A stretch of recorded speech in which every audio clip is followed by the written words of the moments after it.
Welcome back. We are going to continue practicing writing the names of ionic compounds by looking at the formula. So before we get to the worksheet, let's look at the periodic table again and go over a couple basics. We've already made a few videos, so this is review, but in group 1 there's generally a +1 oxidation state, or you could say 1 plus.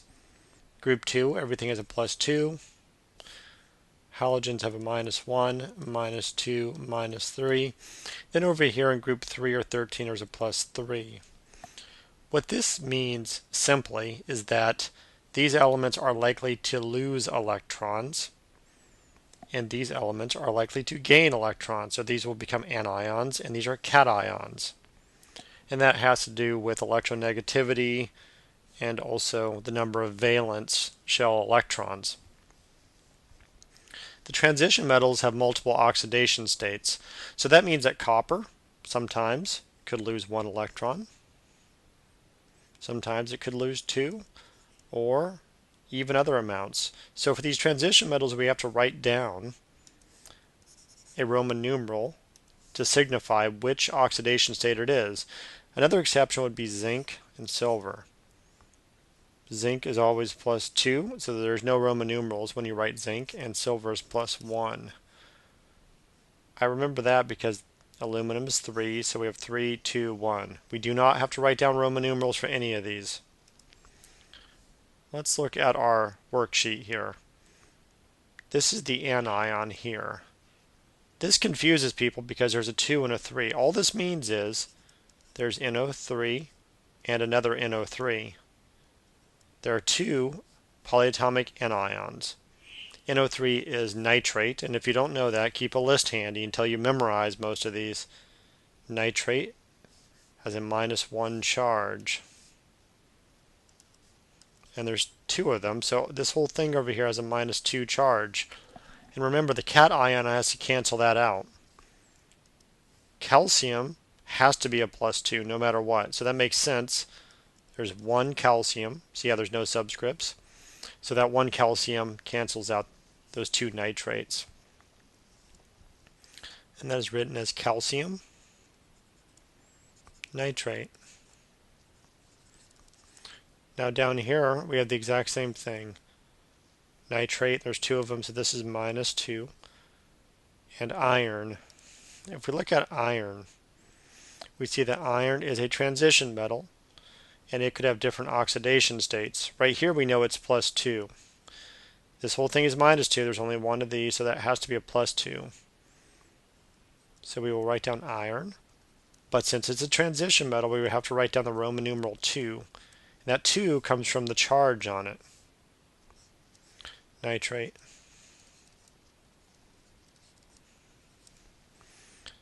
Same thing, we're getting lucky here. There's a lot of nitrates, but the difference is there's 3 nitrates. So this will be a -3 charge. And this is a great example. Here we have iron. That iron was +2 to cancel out the -2. This iron is +3. And that is why you have those Roman numerals. Nitrate.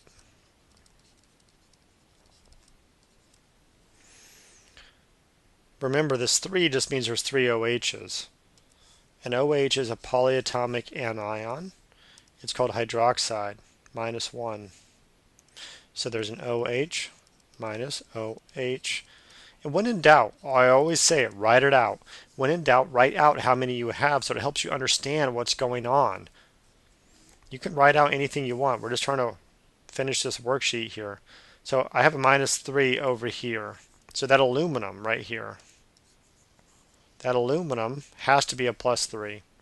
And that makes sense because it's in group 13 or 3 and we know it's +3. It has to be +3.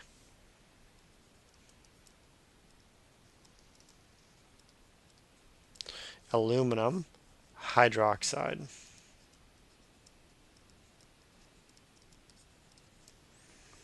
Here we just have 1 hydroxide, -1. And we have a copper. Copper is a transition metal. Copper is so easy to get confused with cobalt. You always think cobalt is copper half the time. So here we have copper, 1, because that copper has a charge of 1, hydroxide.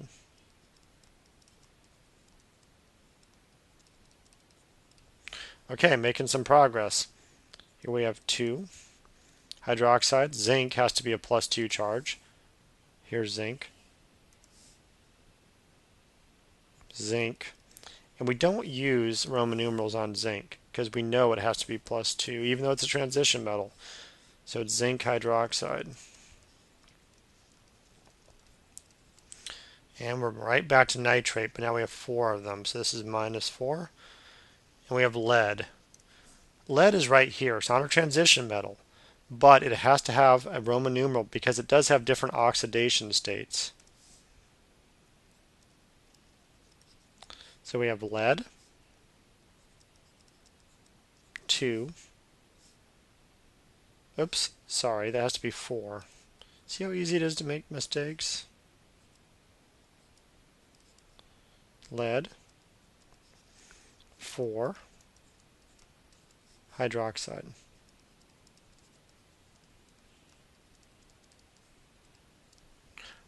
Okay, nitrate, -1. This is lithium. It's in group 1 as a +1 charge.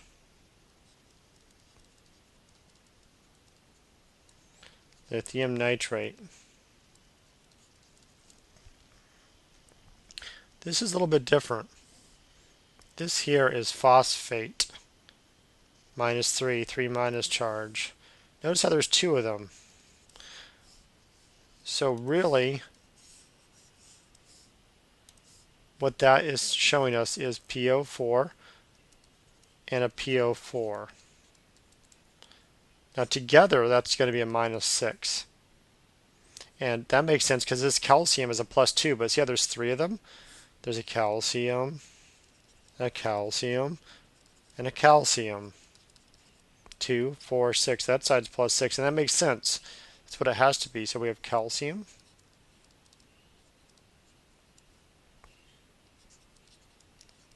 phosphate. Wow, check this out. Look at all these letters. But this is actually dichromate, which is on our list. It's a -2 charge. And that K is potassium. It has to be +1. But there's 2 of them, so that's a +2. Yet again, it cancels out. Potassium, dichromate, kind of a cool name.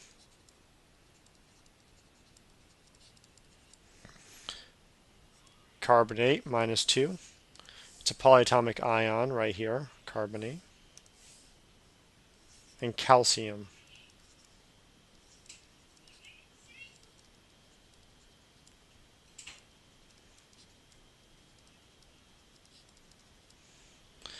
Okay, hydroxide.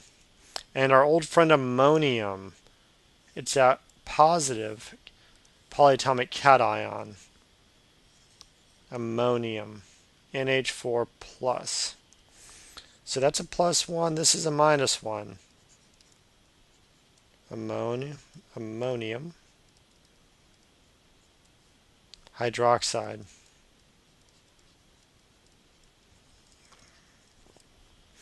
All right, almost to the end here.